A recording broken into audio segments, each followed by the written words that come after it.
Right? This does not teach you how to do it. It just says sit down there, you're going to meditate. Not to be used while driving. Right? Daily we should meditate. Daily we should do affirmative prayer. Daily we have to work on consciously waking up. Daily we have to work on changing our mind. Daily we have to affirm, I'm radiant, vibrant, dynamic health. Say that with me. I am radiant, vibrant, dynamic health. Yeah. Now you see, you can say, I'm radiant, vibrant, dynamic health. I'm radiant, vibrant, dynamic health. I'm radiant, vibrant, dynamic health. And you will not be healthy. Right? You have to know there is a pattern of wholeness, which is the image on which you are born. You have to know that you are one with the creative process. You have to know the eternal reality of you as whole already exists, no matter what you've done with it. Then you can say, I am. And when you say I am, what you're saying is, I am that which God is. God is that which I am. I am that. Now you have to put some juice into it, where Ernest Holmes says, the words form the mold. The feeling gives it power. So if you tell yourself, I'm wealthy, I'm wealthy, I'm wealthy, I'm broke, I'm broke, I'm broke, I'm wealthy, I'm wealthy, I'm broke, I'm broke, I'm broke, I'm wealthy, I'm wealthy, which one is the dominant one? Whichever one you've repeated more often. Another one of my favorite lines of Dr. Holmes, of the two. Spirit is found in your conscious mind. And the other one is, the mind has an interesting habit. It acquires habits by the repetition of thought. The mind has an interesting habit. It acquires habits by the repetition of thought. So if you're going, I'm radiant, vibrant, dynamic health, I'm radiant, vibrant, and your other self is going, no, you're not. You got bone disease, you got arthritis, you got this, you got your headache, you got a good. So you argue for your limitations every time you say, I'm radiant, vibrant, dynamic health. Do you understand where the battlefield is? You've created it. Because you don't know about the wholeness that is the truth about you. Now, when you start to say, I am, and then you begin to go radiant. Did you not? You guys didn't see me yesterday. You didn't see me yesterday, so you don't know. But Jay does, and Cynthia does, because I woke up this morning better looking than I was yesterday.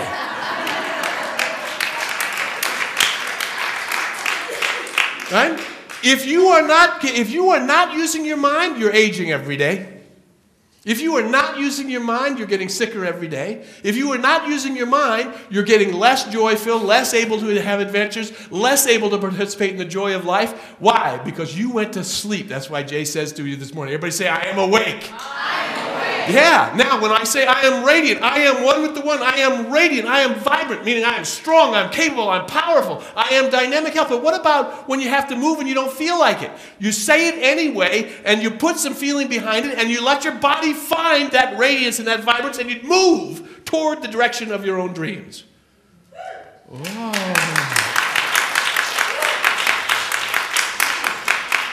Because daily you meditated. I've been meditating on the I am that I am for more than 25 years. I started my meditation when I was 16 years old with Maharishi Mahesh Yogi and Transcendental Meditation. And they gave me a mantra. A mantra is simply a word or phrase that you repeat over and over again. They gave me a Hindu mantra that I didn't know what it meant. And after practicing for 10 years with that mantra, somebody else said, you know, you could use a mantra you actually know what it means. I said, oh really? What a far out idea. And I began to meditate on my mantra, and the mantra I've been meditating on for more than 25 years now. Well, my daughter's 28. So closer to 30 years now. The thing that I've been meditating on is I am.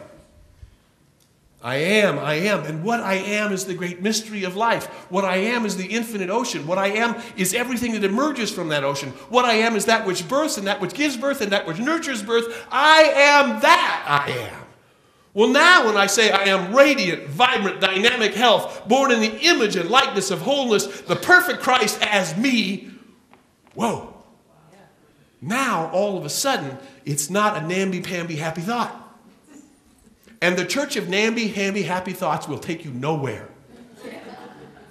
Do you understand? And we all think, on this church of no sacrifice and no practice, that will also teach you nowhere and take you nowhere. It is only when you begin to realize you are connected to the wholeness of life and that every vibration that emanates from you is vibrating out and creating that you begin to pay attention to what you're doing with your mind. Mary Baker Eddy, who started the Christian Science Church, the book Science of Health, she says, stand porter to the door of thought.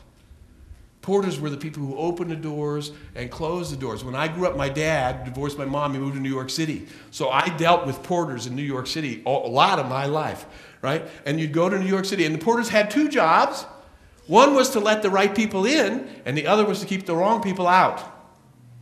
Do you see it? Stand porter to the door of thought is exactly that. Let the right thoughts in and keep the wrong thoughts out. I'm not dwelling there, thank you very much. Right? You move away from that which you don't want to dwell on, and you move that toward which you do want to dwell on. And it becomes very, very practical. A couple of days ago, I was taking my boat from Catalina Island back to San Diego, 67 miles at sea. Well, you can't see the land for quite a long ways. So you got to trust that heading that's on the GPS.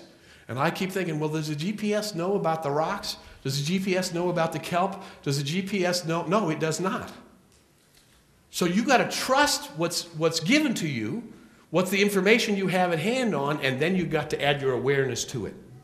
Because without your awareness, it will not take you there, even if you have all the right data. So you could go to all of these seminars from all of these great teachers, and these are all great teachers. I'm not picking on any of them. They have their own success, their own demonstration. They do wonderful things.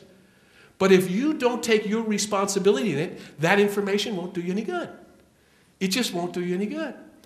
I gave one of the best lectures of my career not too long ago. I gave a lecture. I mean, the people were on their feet. They were just thrilled.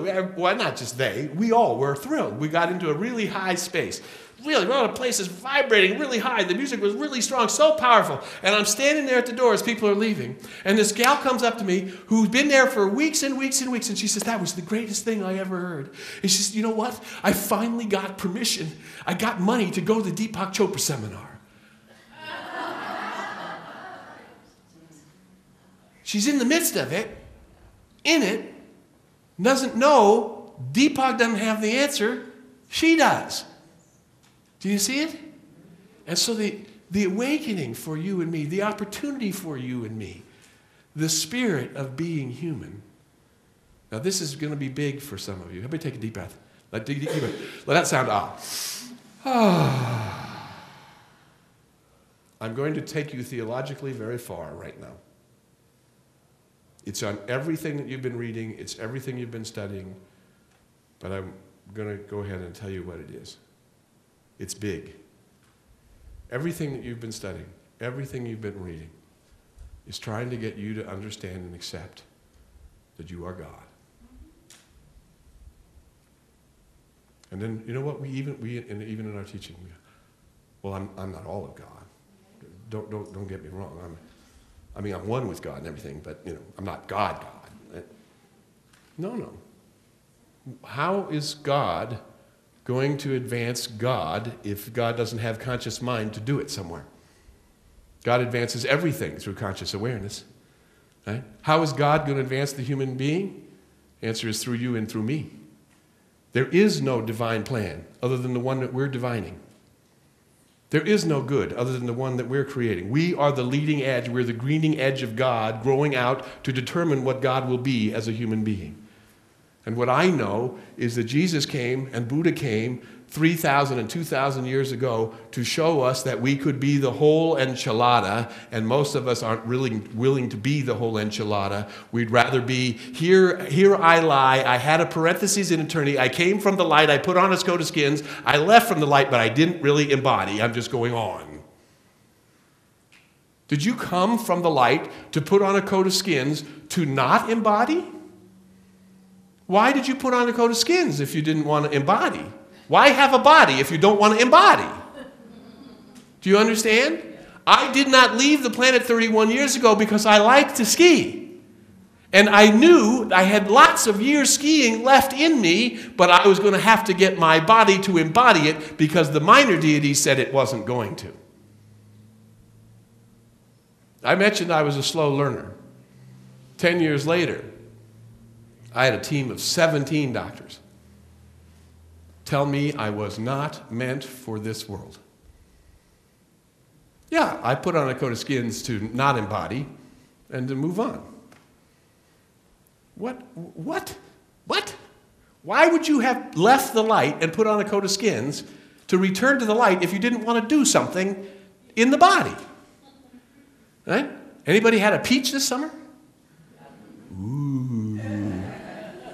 Do you see? I mean, a body isn't just about spiritual things. It's about everything. Dr. J asked me, you still riding horses? I said, yeah. Me and a horse had a love affair out in the trail just a couple months ago with my 28-year-old national horse champion daughter. Oh yeah, I ride horses. I ride boats, I sail, I ski. I eat fruits. I love food. I love family. I love being alive. That's what we came here to do. To truly love being alive. And so, my friends, in closing, I've been talking this whole time to talk about the spirit of being human. The spirit of being human is to love being you. To absolutely adore the opportunity that you have to be you. You are irreplaceable, non-duplicable, impossible to duplicate. You're the only place in the infinite cosmos of possibility where you can be you. Where you can be you. So I'll close with this story that I told Dr. J this morning over coffee. There was a woman who was having these terrible recurring nightmares. Terrible recurring nightmares. Sweating and fear. So much so, she was becoming afraid to go to sleep at night. Because every night when she would go to sleep, this monster was coming closer and closer to her. Finally, one night, after months and months of these horrible nightmares, she's in a cold sweat, and sure enough, there's the monster, and the monster is coming closer and closer. And finally, the monster is in her face. And she looks up at the monster and she says, "Are you going to eat me?" And the monster says, "I don't know. It's your dream."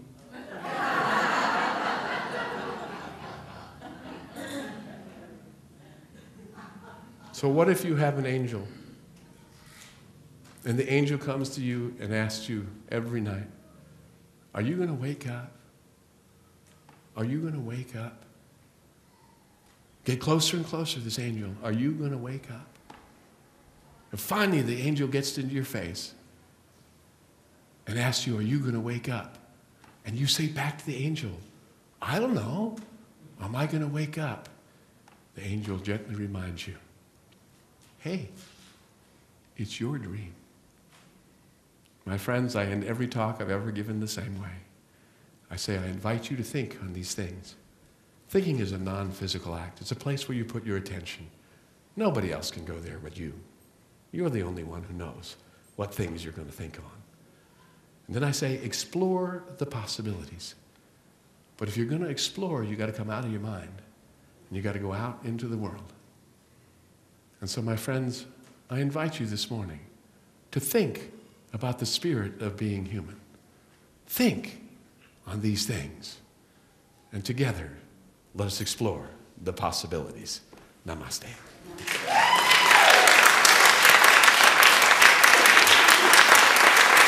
Thank you. Bless you, bless you. Thank you so much.